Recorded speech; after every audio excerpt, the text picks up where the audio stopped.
این دو پنده نوزاد در باغ وحشی اتلانتا در آمریکا نام ندارند و مقامات باغ از خواهشمندان در سراسر جهان خواستند برای آنها نام انتخاب کنند. پنده های تقریباً 3 ماهه در باغ حیواناتی اتلانتا از والدانشان لون و یانگ به دنیا آمدند و باید روز 12 دکبر نام گذاشته شوند. بر طبق سنت های چینی باید خرس‌ها تا 100 روزگیشان نام داشته باشند.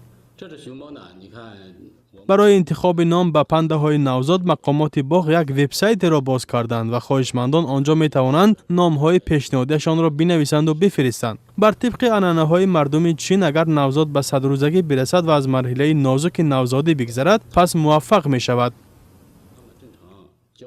باغ حیوانات اتلانتا میگوید که در سراسر جهان فقط 1900 پنده باقی مانده است و جنگل بوری و تنگ کردن جای زیستی آنها این جانوران زیبا را به ورطه نابودی افکنده است. ماه سپتامبر سال 2016 سازمان بین المللی حفظ طبیعت پنده ها را که در چین سکونت دارند از فهرست جانورهای در ورطه خطر به فهرست جانورهای آسیب پذیر وارد کرد.